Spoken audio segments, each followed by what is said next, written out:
Баршаңызға сәлем, сиқырлы ілмектер арнасына қош келдіңіздер.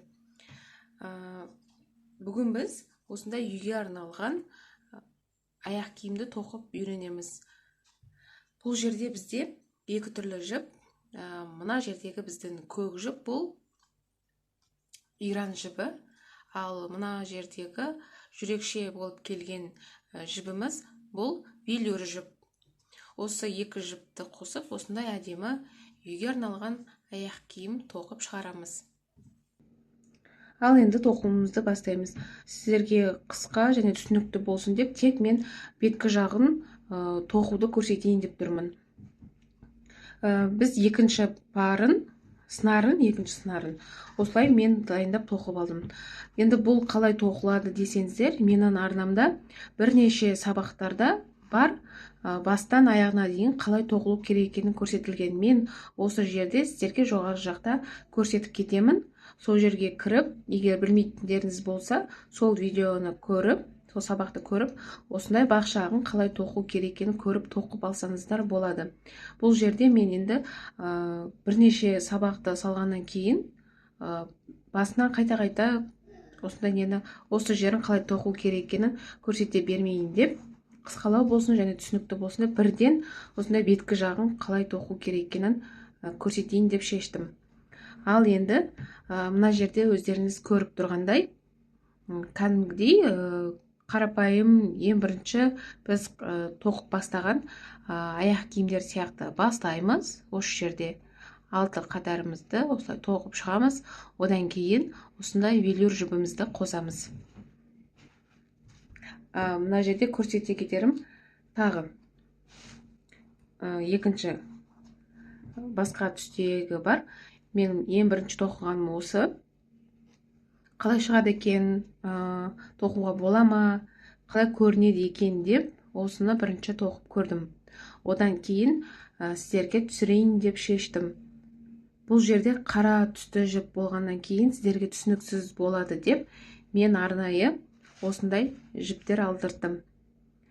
Осындай ашық түсті, сәйкес келетін түсті алдырттым.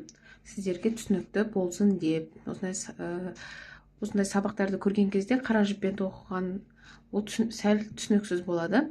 Сол себепті мінекей сіздерге осы түспен тоқуды шештім. Бірақ сіздер өздеріңіз әдемі түстерді қолданып тоқсаңыздар болады. Қазіргі кезде осындай көктің орнына жасыл, розовый түстің орнына қызыл, қанық қызыл қолданып тоқсаңыздар болады. Әртүрлі екі түсті үйлестіріп тоқуға болады. Ал енді сабағымызды бастайық. Мінекей осы жерде дәл ортасын көріпті. Осы жерден 8 көз санаймыз. 1, 2, 3, 4, 5, 6, 7, 8. 8-шінен осылай ілмегімізді өткіземіз. Бұл жерде менде екінші өлшемдегі ілмек және осындай жібімізді осы жерден өткізіп аламыз.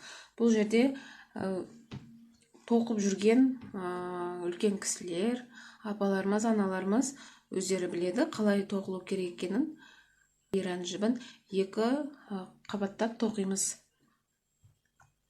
Сіздерге түсінікті болсын деп, қысқадан нұсқа осылай беткі жағын түсірейін деп тұрмын. Түсінбеген жаңадан бастап жатқан ханымдарға, қыздарға, апаларымызға осы арнаға кіріп, ішінен ең бірінші тоқылған, жеңіл түрде тоқитын, бір түспен, бір жіппен бастан аяғына дейін тоқитын, бастан аяғына дейін тоқылған көрсетілген сабақты кіріп көрсеңіздер болады. Және де міндетті түрде арнаға тіркеліп алыңыздар. Мінекей осы жерден ілмегімізді өткізіп, жібімізді іліп алдық. Осылай ілмегімізге жібімізді іліп аламыз. Мінекей осылай іліп алғаннан кейін артылған жібімізді бірге қосып тоқып отырамыз. Бір көзді тастап, бір көзді ілмегімізге жібімізді іліп аламыз. Бір көзді тастап, екінші көзден осылай ілмегімізді өткіземіз. және осы жұмыс жібін ілмегімізге іліп алып шығарып, мінекей, ілмегімізде 3 жіп, осы жұмыс жібін ілмегімізге іліп алып, ілмектегі 3 жіптің 2 жібінен осылай өткіземіз. Осы жерде бізде ілмегімізде 2 жіп болды. Жұмыс жібін ілмегімізге іліп алып, осы ілмектегі 2 жіптен тағы бір рет осылай өткізіп аламыз. Мінекей, осы жердегі артылған жібімізді тартып отырамыз. Мінекей, осындай біздің өрнегіміз шықты. Енді осы жерге тағы бір рет осы әдіспен тоқимыз. Ілмегімізге жұмыс жібімізді іліп аламыз. Бағана қай көзден өткіздік, дәл сол жерден тағы бір рет осылай ілмегімізді өткіземіз. Жұмыс жібімізді осылай ілмекпен іліп шығарамыз. Ілмектегі, мінекей, жұмыс жібімізді ілмегімізге ілеміз. Ілмектегі 2 жіптен осылай бір өткіземіз, және қалған 2 жіптен тағы бір рет осылай жұмыс жібімізді өткізіп аламыз. Мінекей, осындай әдемі өрнегіміз шығады. Енді осы жерде жұмыс жібімізді ілмегімізге іліп, бір көз тастап, келесі көзден өткіземіз. Дәл бірінші әдісті қалай қолдандық, дәл солай осындай жұмыс жібімізді ілмегімізге іліп шығарып, ілмекте 3 жіп болады. Жұмыс жібімізді ілмегімізге іліп, ілмектегі 2 жіптен бірінші өткіземіз. Одан кейін ілмекте 2 жіп болады. Ілмегімізге жұмыс жібін іліп аламыз, және осы ілмектегі 2 жіптен осылай өткіземіз. Мінекей, осындай бір қатар пайда болады. Және осы бір көзге тағы бір рет осындай бір қатар жасаймыз. Ілмегімізге жұмыс жібімізді іліп аламыз. Осы жерге тағы бір рет осындай қатар тоқимыз. Ілмегімізді сол өткізген жерден тағы 2-ші рет өткіземіз. Жұмыс жібімізді ілмегімізге іліп шығарамыз, және ілмегімізде 3 жіп. Жұмыс жібімізді ілмегімізге ілеміз. Ілмек дегеніміз мынау крючок. Ілмегімізде 3 жіп. Осы 3 жіптің 2 жібінен бірінші өткіземіз. Жұмыс жібіміз, ол біздің мінекей тоқып отырған жібіміз. Ілмегімізде 2 жіп. Жұмыс жібімізді ілмегімізге іліп аламыз, және осы 2 қалған жіптен осылай тағы бір рет өткізіп аламыз. Мінекей, бізде осындай әдемі 2 тал өрнегіміз шықты. Осы 2 өрнегіміз 6 болу керек. Дәл осы әдіспен бір көз тастап, 2-ші көзімізден тоқып отырамыз. Және осындай ілмегімізден, осындай көзімізден 6 болу керек. Мінекей, тағы бір 3-шісін көрсетіп жібереміз сіздерге. Түсінікті болу үшін ілмегімізге жұмыс жібімізді іліп аламыз. Бір көз тастап, 2-ші көзімізден өткіземіз. Және артылған жіпті осылай бірге тоқып отырамыз қосып. Жұмыс жібімізді осылай іліп шығарып аламыз. Ілмекте 3 жіп. Жұмыс жібімізді ілмегімізге ілеміз, және ілмектегі 2 жіптен өткіземіз. 2 жіптен өткіземіз, және бізде тағы 2 жіп қалады. Жұмыс жібімізді тағы ілмегімізге іліп аламыз, және қалған 2 жіптен өткіземіз. Мінекей, бізде бір қатар пайда болды. Және осы жерде 2-ші қатарымызды жасау керекпіз. Дәл сол өткізген көзге тағы бір рет осы әдісті қолданып тоқып аламыз. Ілмегімізге жұмыс жібін ілеміз. Дәл сол көзден тағы бір рет өткізіп, ілмегімізбен осылай жұмыс жібін іліп шығарып аламыз. Ілмегімізде 3 жіп. Жұмыс жібін ілмекке ілеміз, және 2 жіптен өткіземіз. қалған 2 жіптен тағы бір рет өткіземіз осылай. Мінекей, осылай 1, 2, 3 тоқыдық. Енді тағы 3 көз тоқу керекпіз.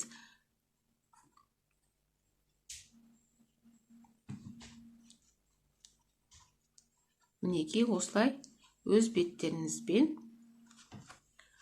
3 жіп, 3 көз тоқып алсаңыздар.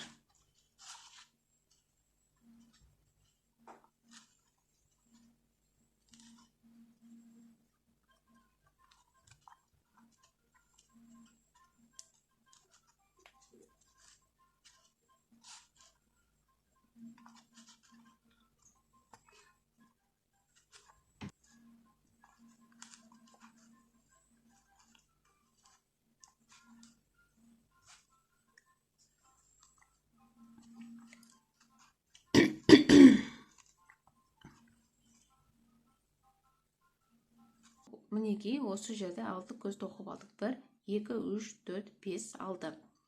Енді 6-шысына келген кезде біз бір көз тастап, екінші көзімізден, мінекей, бір көз тастап, екінші көзімізден осылай ілмегімізді өткіземіз, және жұмыс жібін іліп шығарамыз. Және мінекей, ілмекте 2 жіп болады, және осы бірінші жіптен екінші жібімізді өткіземіз. Мінекей, осылай өткізіп, жібімізді тартып шығарамыз. Осы жіпті не табаннан, немесе жіптің өзінен өткізіп алсаңыздар болады. Маған енді осы жерде осылай табаннан өткізіп алу ыңғайлы. Осылай табаннан өткізгеннен кейін жібімізді осылай тартамыз. Так. Осылай жібімізді тарттық. Енді біздің бірінші қатарымыз пайда болды. Ол бірінші қатар деген бізде мінекей мына қатар. Енді келесі біз осындай әдемі жүрекше шығару үшін велюр жібімізді қолданамыз. Енді сіздерге велюр жібін түсіндіріп айтып кетсем. Мендегі қазіргі велюр жібім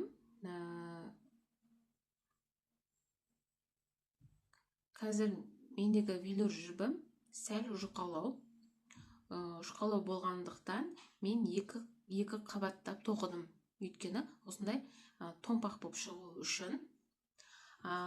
Негізі сатып алатын кезде кішкене сәл қалыңдау велюр жіп алсаңыздар, бір қабатпен ақ тоқи берсеңіздер болады. Бұл жерде менде мына велюр жіп, сәл қалыңдау велюр жіп. Бұл кәдімгі осындай табан жіп сататын жерде сататын велюр жіп. Сол жіпті қолдана берсеңіздер болады. Ал мына жердегі велюр жібім бұл ойыншықтар тоқитын сондай жерден алдым. Асығып сіздерге осыны көрсету үшін сол жерден ала салдым осы велюр жіпті. Жұқалығына қарамаппын, мән бермеппін. Енді тоқуды бастаймыз. Мінекей, мендегі велюр жібім осындай сәл жұқалау болып қалды. Сол себепті осындай әдемі томпақтау шығу үшін мен 2 қабаттап тоқимын. Сіздер сәл қалыңдауын алсаңыздар болады. Ал енді осы жерден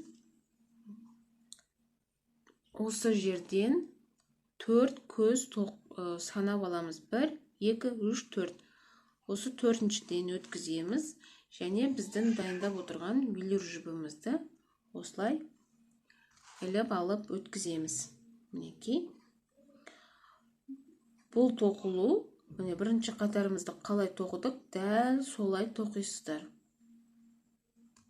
Мінекей, осылай шығарып аламыз. Артық жібін бірге тоқып отырамыз. мінекей ілмегімізге іліп аламыз. Және мінекей қараңыздар, мына жерден осы бірінші тоқылған қатарымыздың осы жерден өткіземіз. Бұл біздің екінші қатарымыздың бірінші қатары басталатын жері. Мінекей осылай жібімізді шығарамыз. Ілмегімізде мінекей 3 жіп.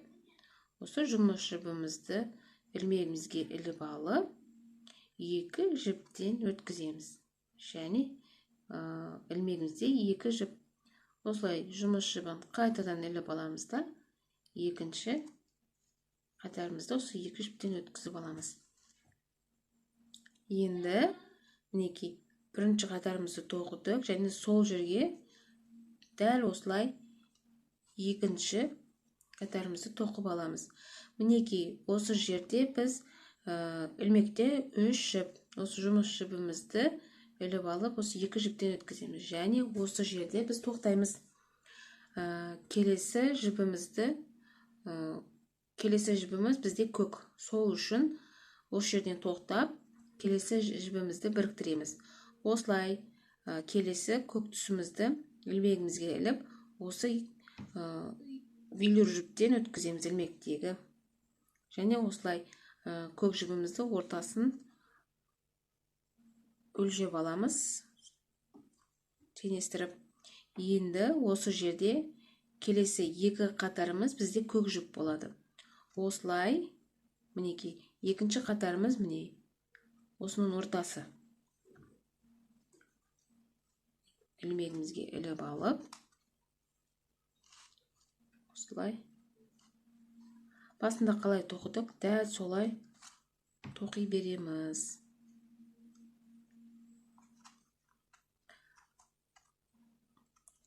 Қалып қалған мінекей велюр жібімізді бірге қосып тоқып отырамыз. Мінекей екінші қатарын осындай көк жіппен тоқимыз. Және бірінші қатарымыз велюр жіп болды, екінші қатарымыз көк жіп болды, үшіншісі де көк жіп болады. Көк түсті жіп болады. 1, 2. Слай жібімізді ақырын тартып отырамыз. Мінекей енді осы жерде бізде келесі осы велюр жібіміз болады. Мінекей ілмекте 3 жіп, осы жұмыс жібімізді ілмегімізге іліп, мінекей 2 жіптен өткізіп аламыз. Ілмекте 2 жібімізді қалдырамыз. Енді бізде бірінші қатарымыз велюр жіп болды, екінші қатарымыз көк жіп, және 4-ші қатарымыз мінекей осындай велюр жіп болады. Соны арғатай біріктіріп тоқып кету үшін осы ілмектегі 2 жібімізді қалдырамыз, көк түстегі, және осылай жұмыс жібіне велюр жібімізді іліп, осы 2 көк түстегі жіптен өткіземіз. Мінекей енді осы велюр жіппен тоқимыз.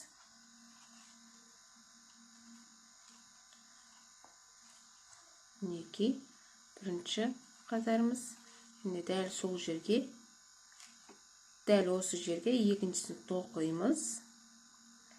Осылай бір көтереміз, және екіншісін көтеріп тоқитын кезде біз тоқтаймыз. Себебі келесі қатарымыз біздің осындай көк жіп. Мінекей көк жібімізді іліп алып, осылай өткіземіз. Енді 2 қатарымыз біздің осындай көк жіп болады.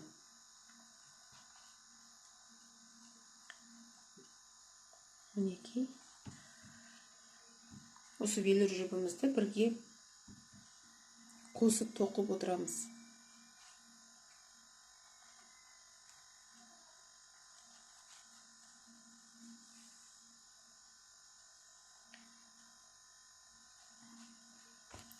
Келесі қатарымызда біздің көк жіп болады. Мінекей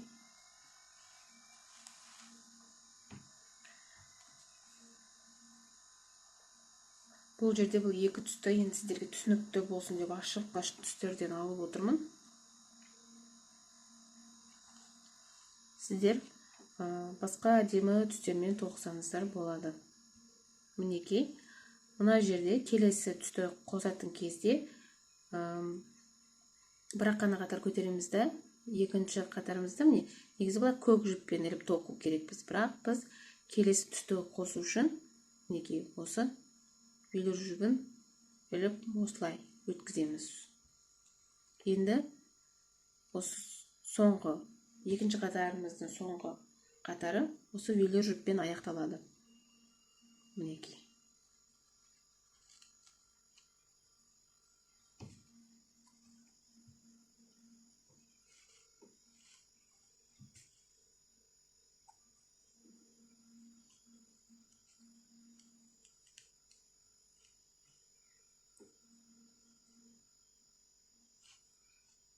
Мінекей, осылай тоқып алдық. Енді біз мына жерде 4 көз санап, 4-ші көзден тоқыдық. Аяқтаған кезде де дәл солай аяқтаймыз. Мінекей, 4 көз санап, 4-ші көзден осылай іліп алып аяқтаймыз. Мінекей, 1, 2, 3, 4. Мінекей, 4-ші көзден осылай өткіземіз ілмегімізді. Және осы ортасында көк жіп қалады. Көк жіп осылай қалады. И осы жердегі қай жіппен аяқтадық, сол жібімізді осылай ілмегізден іліп шығарып аламыз. Мінекей, біз осы велюр жіппен аяқтадық. Осы велюр жіппен осылай түйеміз. Велюр жібімізді осылай шығарамыз. Және осы шығарған жібімізді ілмектегі жіптен тағы шығарамыз. Осылай.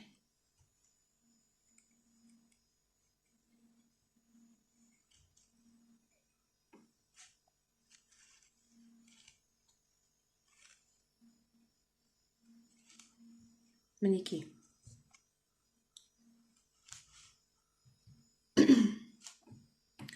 Осылай шығарып аламыз. Осылай шығарып аламыз. Мінекей. Енді осыны ұзыннан шығарып алғаннан кейін табанынан өткіземіз. Осы велюр жіпімізді табанынан өткіземіз. Осылай табанынан өткіземіз. Және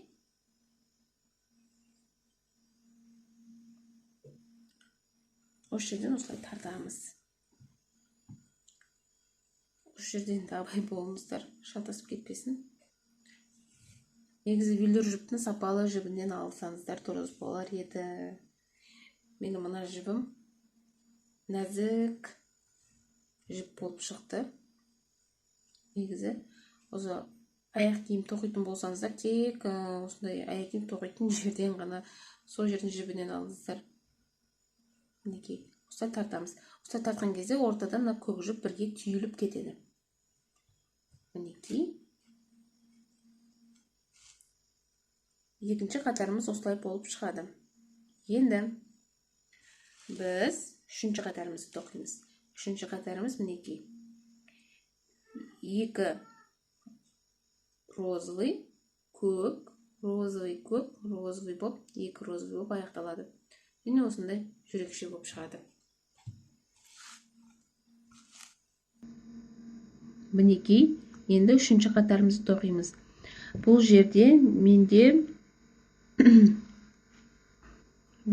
менде үлкен өлшемдегі аяқ киім болғаннан кейін, мына жерде тоқыған жерім көп. Сол себепті мен бұл жерде 4 көзден алып отырмын да, осындай велюр. Енді келесі қатарымызды тоқимыз. Бұл жерде біз 1, 2, 3, 4-ші көзден өткіземіз. Және ең бірінші бастайтын жібіміз осы велюр жіп болады. Мінекей, осылай іліп шығарамыз жібімізді. Ортасын осылай өлшеп аламыз. Осылай дәлдеп аламыз. Қатты тартылып кетсе, осылай жібермей тартылып қалады. Сол себепті мінекей осылай жақсылап өлшеп аламыз. Және осылай тоқуды бастаймыз. Енді мінекей осы жерден өткіземіз Үшінші қатарымыз осылай велюр жіппен басталады. 1, 2. Тоқып жүрген, осындай тоқымада жүрген қыз-келіншектер, аналарымыз, апаларымыз бірден біліп отырады, қалай мен тоқып жатқаным. Олар уже бұлай бастамасын көреді де, ары қарай өздері алып келіп тоқи береді. Ал енді жаңадан бастап жатқан кісілер сіздерге түсінікті болсын деп, міне осы жерді түсіндіріп кетейін. Бұл басында қалай сіздерге түсіндірдім, дәл солай осы велюр жіп дәл солай тоқылады. Сол әдіспен. Бірінші қатарымызды тоқып алдық, және дәл сол жерге екіншісін тоқимыз осылай. Шығарып алып, мінекей 1 және екіншісі кетеді. Және екінші қатарымыз дәл осы жіппен тоқылады. Мінекей екіншісін осы жерден аламыз. 1, 2. Мінекей. Және сол бір жерге тағы бір рет тоқимыз. Мінекей 1. Енді екіншісін бұл жіппен тоқымаймыз. Өйткені бізде келесі үшінші қатарымыз осындай көк жіппен тоқылады. Сол себепті осылай келесі жібімізді іліп аламыз. Және ортасын жақсылап түріп өлшейміз. Мінекей келесі жібімізбен осылай тоқимыз. 1, 2. Осылай жібімізді сәл тартып қоямыз. Мінекей 1. Енді ағатай екінші қатарымызды көтермейміз. Себебі келесі екі қатарымыз біздің осындай велюр жіп болады. Мінекей келесі жібімізді іліп аламыз. Мінекей жібімізді сәл тартып отырамыз. Міне мына жерге тоқыдық. Енді келесі тоқитын жеріміз мінекей осы жер. 1, 2.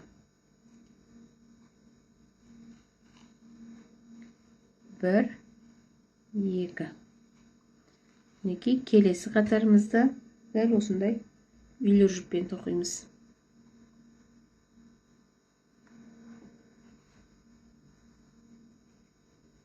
1,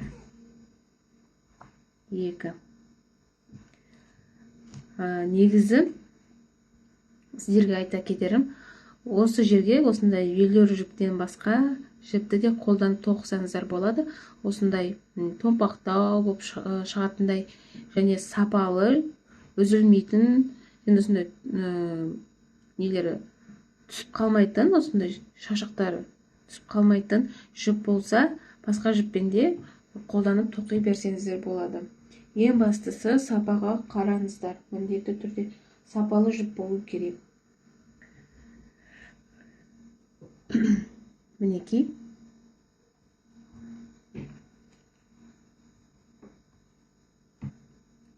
Осы жерде көк жіпімізді қосамыз. Келесі қатарымыз көк жіп болады.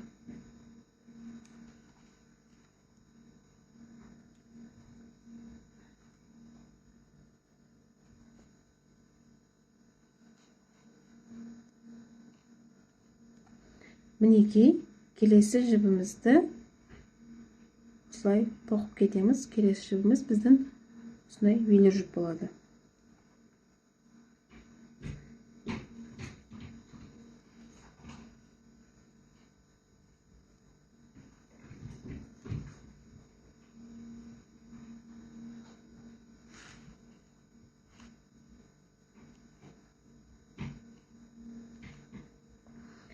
Енді бұл жерде біз тағы осындай велюр жіппен аяқтаймыз. Соңғы үшінші қатарымыздың соңғы қатарына келдік. Соңғы қатарымыз мінекей осындай велюр жіппен аяқталады.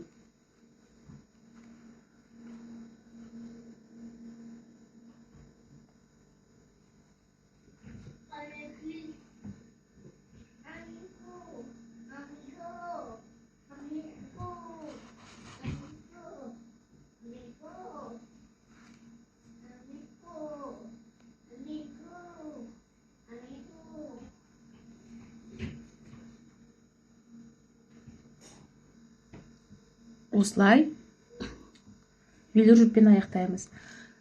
Мінекей, үшінші қатарымызды қанша көз санап бастадық, дәл солай соңғы қатарымызды, үшінші қатарды солай аяқтаймыз.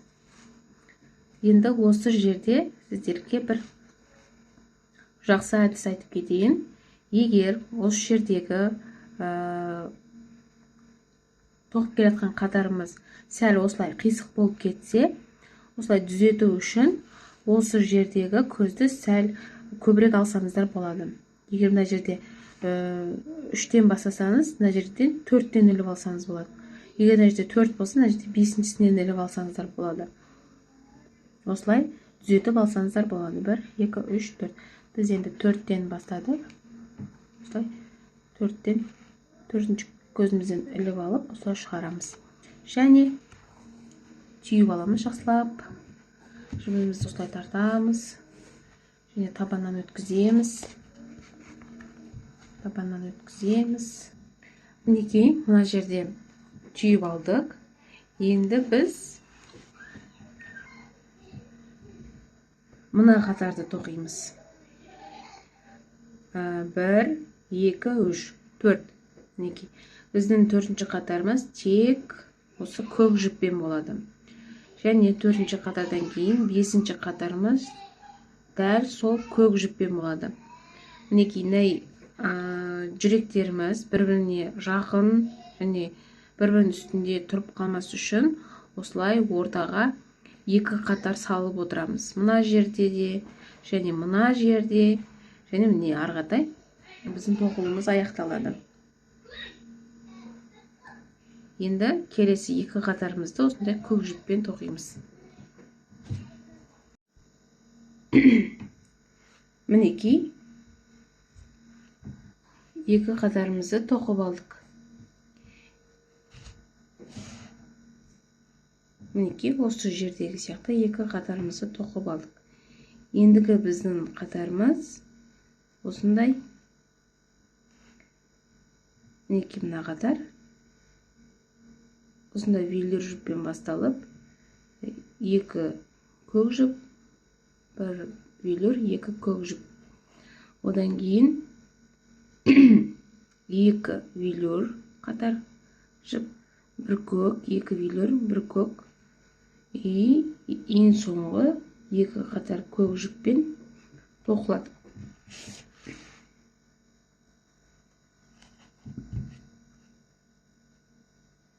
Енді осы жерде біз 4 көзден бастап тоқимыз.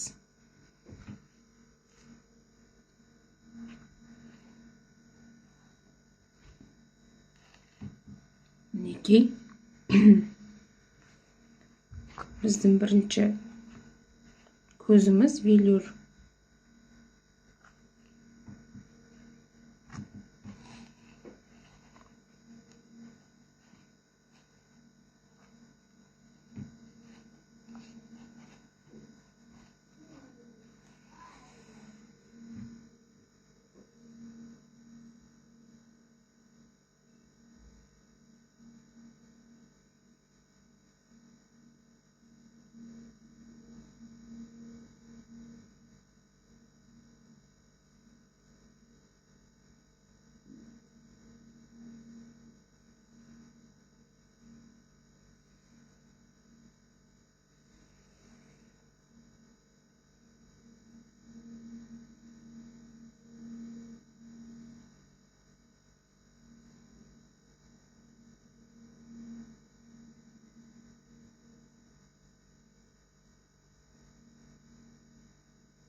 мінекей келесі осындай көк жіп.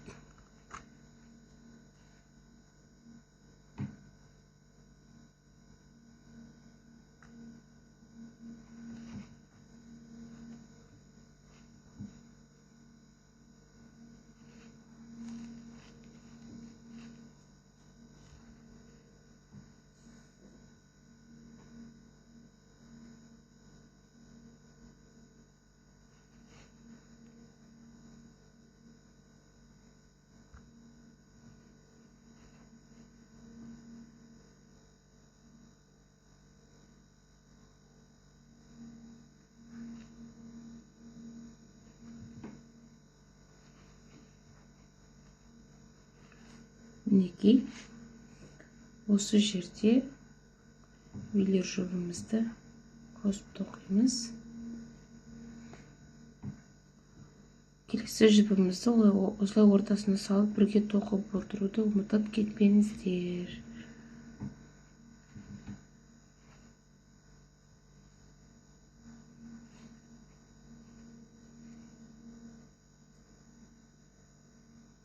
Мінекей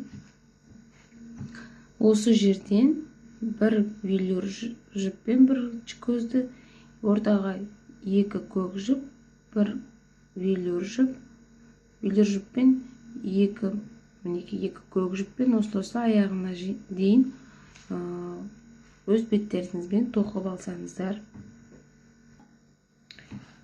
Мінекей так, мына қатарымызды тоқып алдық. Бұл бізде 1, 2, 3, 4, 5, 6, 7, 8, 9, 10 қатарымыз. Енді бізде 3 қатар қалды. Келесі біз мінекей осы қатарды тоқимыз.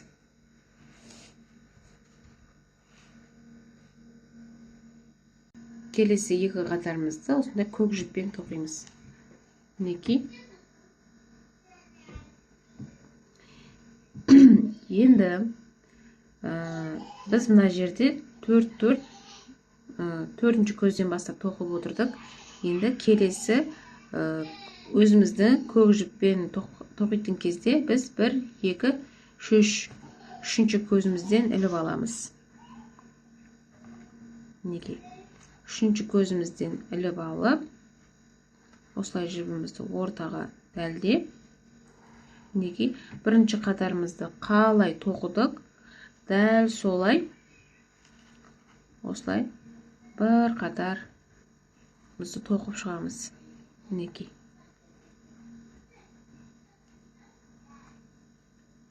Мына жерде ортасынан шатасып қалмаңыздар.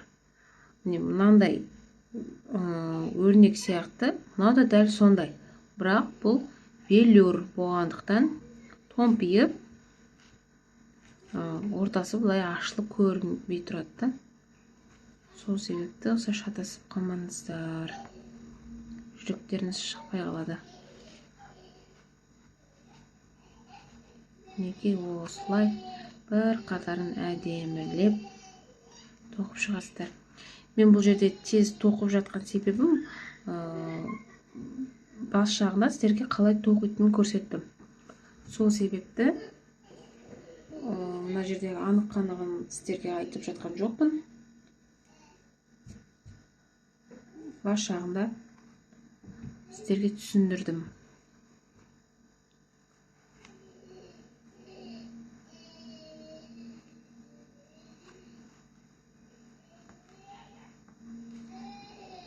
Мінекей осылай бір қатарларыңызды әдемілеп тоқып аласыздар.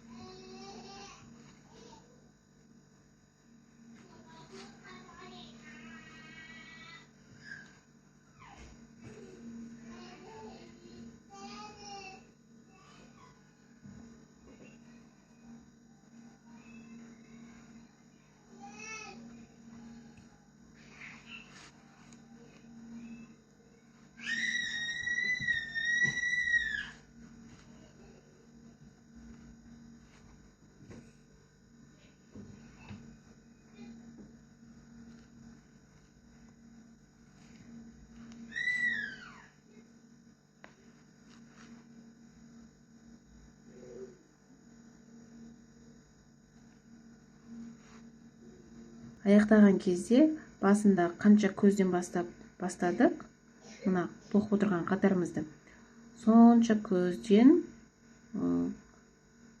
аяқтаймыз. 1, 2, 3 көзімізді айлап аламыз.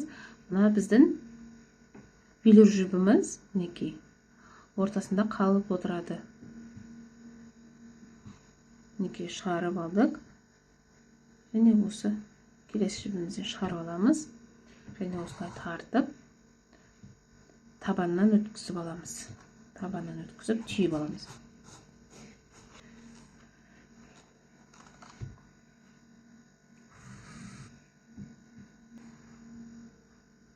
Енді 5-ші қатарымыз мінекей. Дәл сондай көк жіппен тоқылады. Енді көк жібімізбен тағы бір қатар тоқып шығамыз. Мінекей 5-ші қатарымызды тоқып алдық. Бұл бізде 1, 2. Екі қатарымыз осы көк жіп болды. Ендігі қатарымыз біздің мінекей. Ендігі қатарымыз мінекей велюр жіп, розовый жіп болады. Екі қатар көк болады. Розовый, екі қатар көк, розовый, екі қатар көк, розовый, және осы немен аяқталу керек болатын. Бұл жерде біздің қатарымыз көп болғандықтан осындай көк жібімізбен аяқтаймыз. Негізі бұл жерде сіздерге түсінде кетерім. Мына басында бір қатар көк тоқыдық. Екінші қатарымыз велюр жіппен басталды. Велюр жіппен аяқталды. Келесі қатарымыз велюрмен басталды. Мінекей, велюрмен аяқталды. Мына жерде көк жіппен басталды, көк жіппен аяқталды. Енді біздің қазіргі тоқитын қатарымыз велюр жіппен басталады да, мына жерде бізде көк жіппен аяқталады. Мінекей, біз тоқып аяқ жағына дейін жеттік.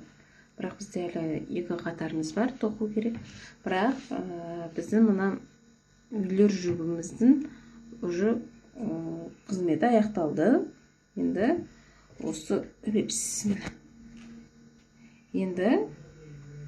осы жерден екі қатар көк жібімізбен жүргіземіз. Сонымен біздің тоқып отырған аяқ киіміміз аяқталады. Енді біз мына велюр жіппен тоқымаймыз. Сол себепті осылай артқы жерін кесіп алып тастаймыз. Мінекей, осылай болады. Және бұл жіпті мына жүрекшеге мінекей осылай мына жерден салып осылай ilmeğimizді мына жібімізді ішкі жақтан іліп сыртқа қарай шығарып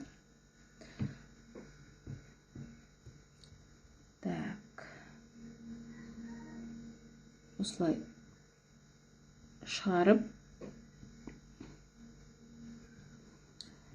және мына жерден мінекей мына бір велюрді мына жақтан және екі қабаттап тоқыдық қой. Екінші жерін мінекей осы жерден осылай өткізіп, немесе бұл жерден де өткізбей-ақ мына жерден біреусін, мына жерден екіншісін өткізіп, ішкі жақтан түйіп тастайсыздар. Осымен бұл велюр жіптің қызметі аяқталады. Осы жерден жақсылап түйгеннен кейін мінекей мына жерден бір қатар және екінші қатар осылай екі қатар көк жіппен тоқып шығамыз. Мінекей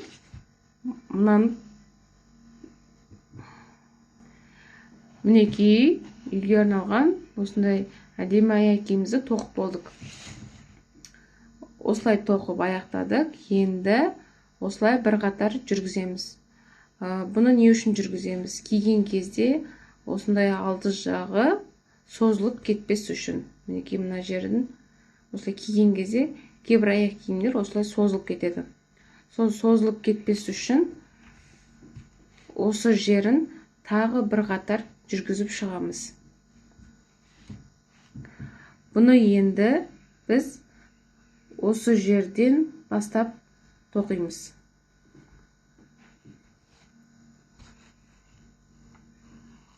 Мінекей осылай іліп аламыз. Жұмыс жібімізді ілмекке іліп, мінекей осылай шығарып аламыз. И осы жерде мына ортада қалатын жіпті осы жерге жақсылап өлшеп аламыз. Қатты тығыздап тартып қойсаңыздар, алды жағы осылай тығыз болып қалады. Сол себепті осы жерін жақсылап өлшеп алдыңыздар. Мінекей осылай жақсылап өлшеп аласыздар. Осылай өлшеп алғаннан кейін, мінекей осы жерден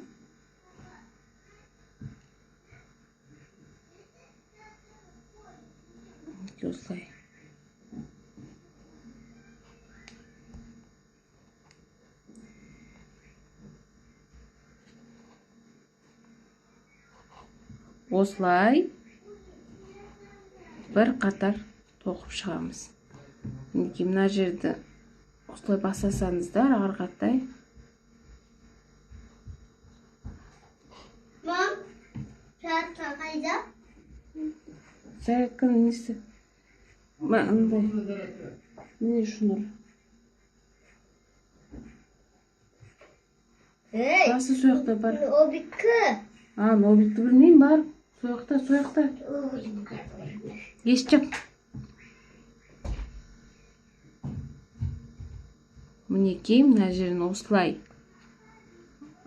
тоқып алсаңыздар, арғатай, осыны әрбір осындай көзден тоқып шығасыздар. Мінекей. Ортадағы жіпті міндетті түрде бірге алып тоқып отырыңыздар.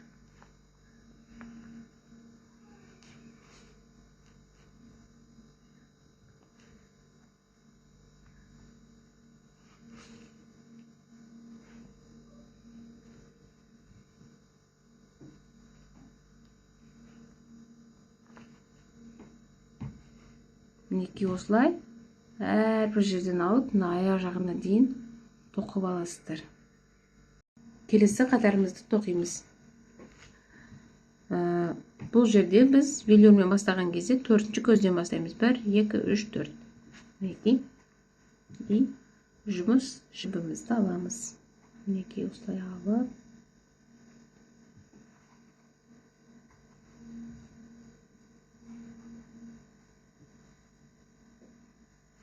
Осылай жақсылап өлшеп, мінекей осылай бастап кетеміз.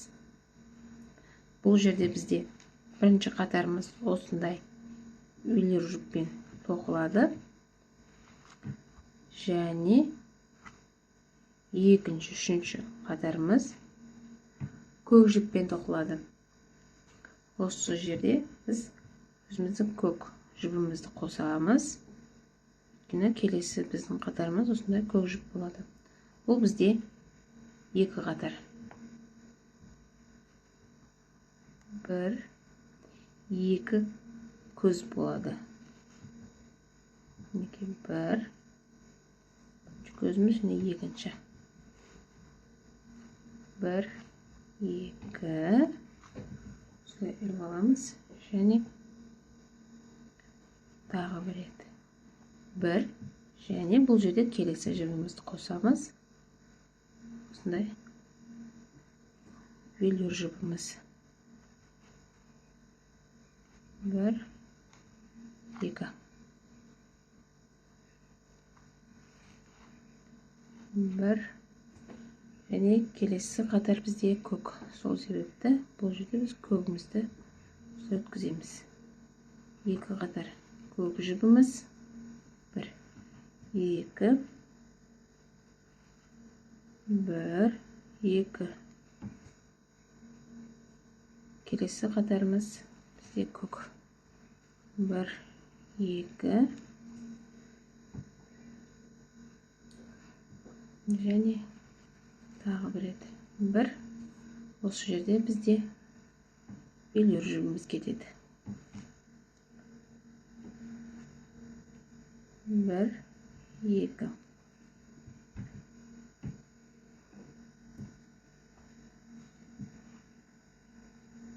Bir және көк жүбіміз 1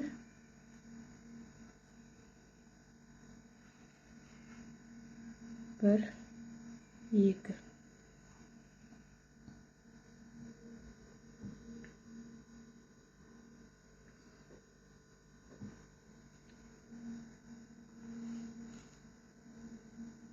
Bir 2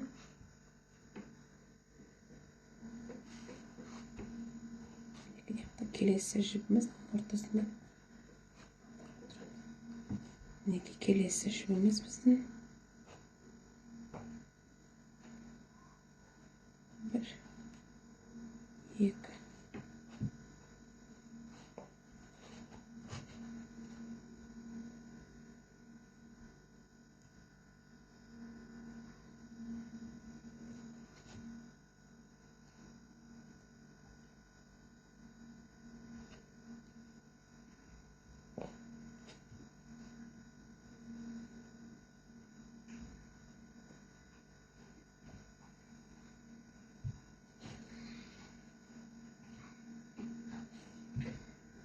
Енді осы жерде жақсылап мән берсеңіздер, біз осындай велюр жүппен бастадық. Енді бұл жерде біз аяқтаған кезде осындай дәл велюр жүппен аяқтау керек болатынбыз. Енді бұл жерде біз екі ортаны алыс ұстау үшін мына жерде біз мысалы екі қатар көк жүппен тоқыдық. Сол себепті бізде екі жақ тең болмай қалады. Сол себепті біз бұл жерде велюр жүппен емес, осы көк жүппен аяқтаймыз.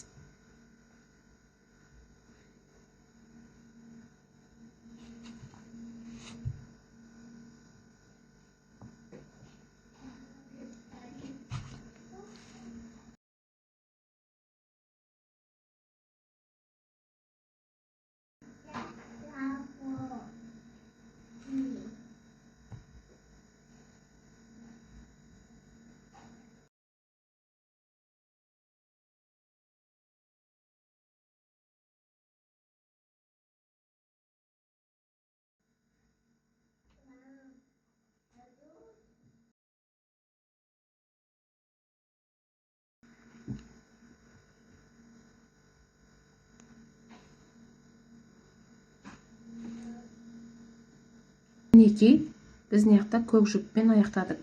Енді бұл жерде бізде сұрақ. Велюр жүппен бастаған кезде біз бұл жерде төртінші көзден бастап тоқимыз. Ал мына жерде бізде көк жүппен аяқталып тұр.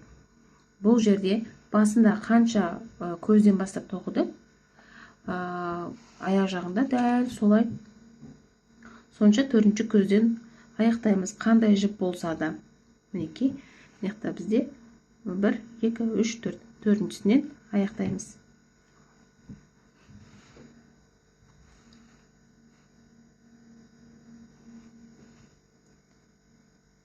Мінекей, осылай жүпімізді тартып, табанымыздан өткізіп, жақсылап түйіп тастаймыз.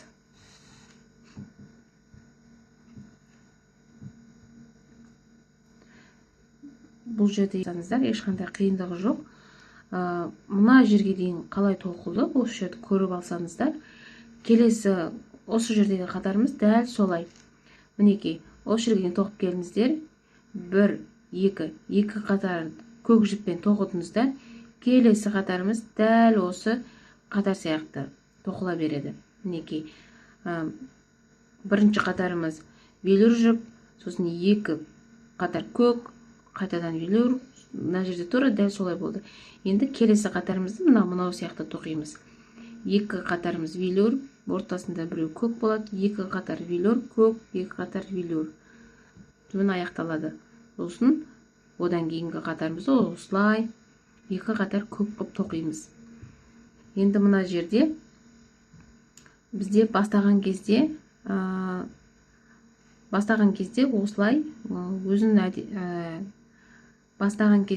өзінің әдеп бойынша осылай бірінші қазір мына жерде біз велюр тоқимыз, бастаймыз. Аяқтаған кезде некенен қараңыздар. Аяқтаған кезде мына қатарымыз көк жіптермен аяқталып жатыр. Мінекей, мына жерде барлығы көк жіппен аяқталып жатыр. Бұда тұрған ештеңе жоқ. Ең бастысы осындай әдемі жүрекшеміз шықса болды. Енді келесі қатарымыз бізде екі қатар велюр тоқылады. Бұл жерде біз 1, 2, 3, 4-ші көзден бастап тоқимыз. Осылай әдемілеп велюр жібімізді аламыз. Мінекей, осылай тоқып кетеміз. Бұл жерде бізде екі қатарымыз тоқылады, екі көзіміз велюр жіппен. Мінекей, мынау біріншісі, және мынау екіншісі.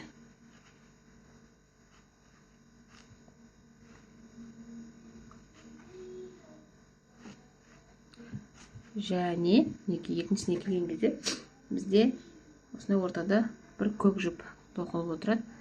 Соны осы жерден қосып жібереміз. Мінекей, келесі қатарымыз.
Мінекей, мына қатарымызды осылай аяқтаймыз.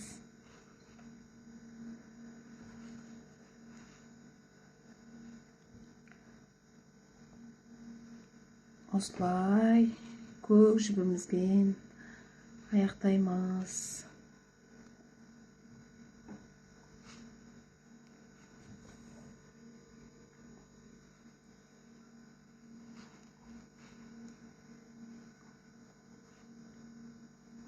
Осылай көк жібімізбен аяқтаймыз. Басында қанша көзден бастап тоқтық, солай аяқтаймыз. 1, 2, 3, 4. Не, 4-ші.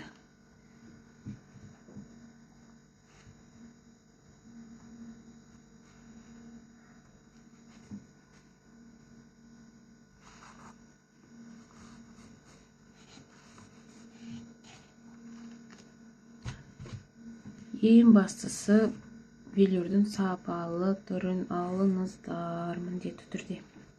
Менікі қазіргі тоқып жатқаным жұмсақ ойыншықтар сондай тоқитын велюр жоқ. Негізі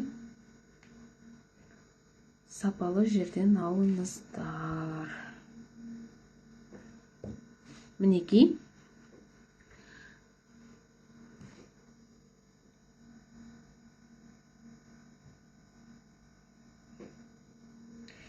Мінекей, бізде осындай әдемі жүрекшелеріміз, томпақ жүрекшелеріміз шығып келе жатыр. Мінекей. Енді келесі біздің қатарымыз 2 қатар көк жіппен тоқимыз. Мінекей. Біз мына жерлерді тоқып келіп, осы жерге келдік. Енді арғатай өздеріңіз тоқып кетсеңіздер болады. Келесі қатарларымыз осындай. Бірінші қатар көк, екінші қатар көк, және арғатай осы жердегі әдістерді қолданып тоқисыздар.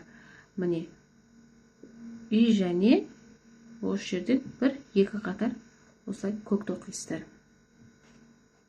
Мінекей, боламын арғатай сіздер өздеріңіз тоқып кетсеңіздер болады. Мінекей, осындай әдемі жүрекшелеріміз шықты. Осылай тоқып алсаңыздар болады. Кез келген түсте тоқи берсеңіздер болады. Мен сіздерге түсінікті, анық болсын деп осындай ашық түстерді қолдандым. Мінекей, осылай әдемі қылып тоқып алсаңыздар болады.